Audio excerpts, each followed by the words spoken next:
So, what's the day today? On Sunday. Sunday, January something in 2022. Yep. And I'm in Colbert, Ontario. And this is my nephew David's stepfather, and his name is Michael. And I've known Michael for many, many years, ever since he and Lynn, David's mother, there she is there, a sweet, beautiful person. I've known her since she was married to my brother Ricky, and she and Michael have done a wonderful job with this guy here, who takes after his Uncle Danny.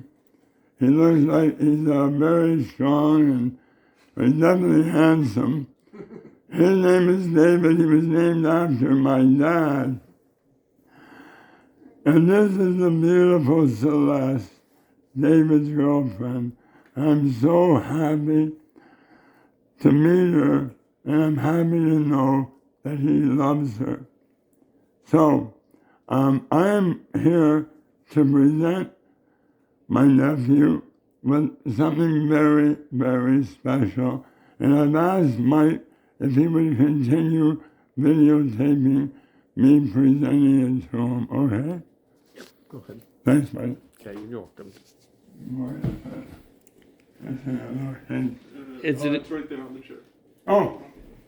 Can you put on pause for a sec? Yep. You want to move some of this? You know last time, I'm going to sit here. Scooter seems to have slow on the spot, but may I squeeze it in the scooter? Thank you. Okay, not yet. I'll tell you. I got something.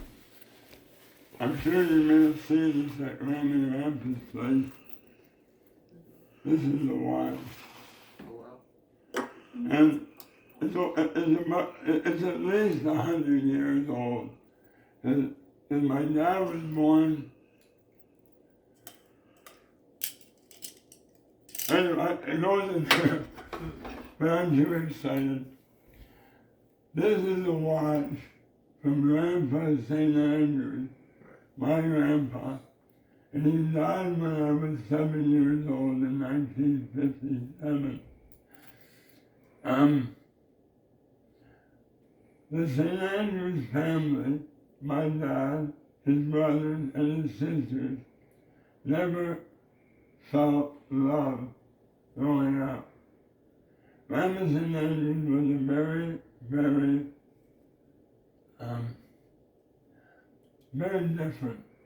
I don't know whether it was the Irish blood in her or what, but she never ever told the boys or the girls in the family that she loved them.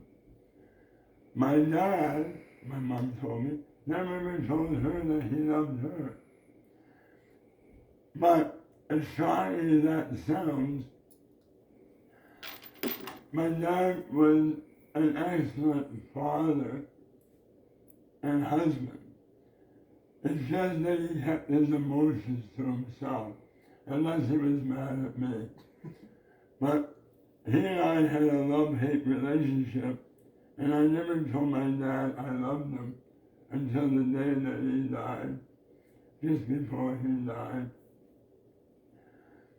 And something happened before he died that touched me incredibly. He was laying on the deathbed. I had just got there from Vancouver. And before I even hugged my mom and Linda were sitting over there, I went over to my dad and I reached down I went down to his ear and I said, Dad, I know I may not have been the best son in the world, but if I've ever done anything to disappoint you, I want to tell you I'm sorry. I also never ever told you I love you, but Dad, I've always loved you. But he was in at home, right? Right. So I walked over to Mom and I hugged her, and then I hugged Linda. I sat down beside my mom, and we were just going to start talking, and my dad sat right up, pointed at me, And it went right back like this. So Mom said, your father's tired. I went over to him, I was stroking his head, saying, go away, Dad, go away. But he never really harmed us. But other than that, sudden, bolting up and pointing right at me. So Mom said, Dad's tired, let's go back to the condo. So Mom and I left. Randy and Debbie were coming to relieve Linda, but they hadn't arrived yet. So Mom and I went to their condo in North Oshawa.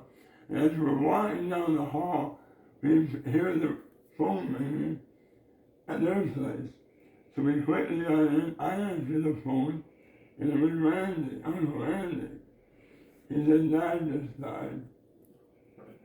And Mom didn't cry, and I didn't cry. I didn't want to upset Mom. Mom never cried, not even at the funeral. It wasn't until after that. And I guess Debbie was somebody where you don't show emotion. But Mom was always very loving, as you all know, I would hope. So, the reason I wanted this watch was we only have one person to carry the St. Andrews. Oh, hi, sweetheart. Oh, is it he or she? She. She must know that I have a dog or sense of.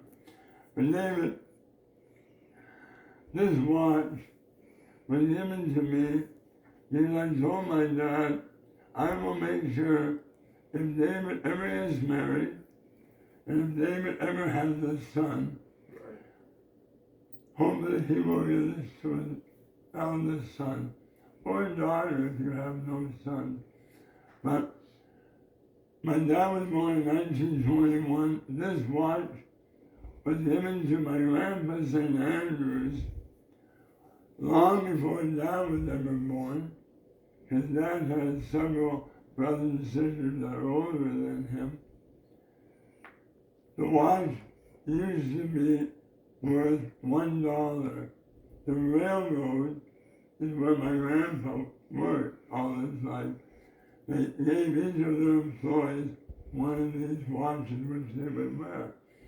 And it was worth $1. I appraised it online. It's worth approximately $4,000. But that when I appraised it was when Dad died. So, mine are you sell more if you want, just like I could have. But I know you wasn't well enough that you're going to have the same attachment to it that I have. I haven't wound it in a long time, but it works and it doesn't lose a second of time. At least that's what my dad told me. And it hangs in this. Yeah. If I had my glasses on, I would be able to do it. I can probably do it. But I just want to give it to him and tell you how much this has meant that I'm here and give it to you in person. And I feel an immense amount of pride in how you have been able to be the man that you are. That you're a lab technician. Yeah. Don't say that. And never ever be afraid to tell your friends or your family that you love them. It doesn't mean that you're a weak man. Always speak from the heart. And you got a beautiful girlfriend. And you're a handsome guy. I thought you had an OT. I think I have a OT in my staff. Oh, yeah? Yeah, but you look good. You look good. But, so, that is all. Michael, thank you very much, buddy. You're a very welcome. photographer. There's no film in the hammer, by the way. It's a cell phone. Take two. You wouldn't believe how bad I take photos. And then thank you very much for inviting me to your home. I'm staying at Angie in this place. You're all welcome to come and visit me. Dave, I can give you the directions and the address, but I'll be here until the 31st. And I'm going to hopefully get to Grandma Puffer's grave and say goodbye to her. I've been to Mom and Dad's grave yesterday. And I was going to the cemetery and most of the stones on the ground were covered in snow. I thought, oh my goodness, am I going to come all this way and not be able to see them? And then as I was going by, I saw this EWS. Oh, no. And I went down, I have video of it. And you know what? Everything's worked in my favor. So I have been able to get over there. And so anyway, what do you got now, Mike? Well, thank you. You can stop, Mike. I always remember this day, but I hope you have a chance to tell your son or daughter when you tell them you're going to give it to them. Or if they ask you, where'd you get that, Dad? Tell them, I got from my senile Uncle David, who probably, anyway, I don't know.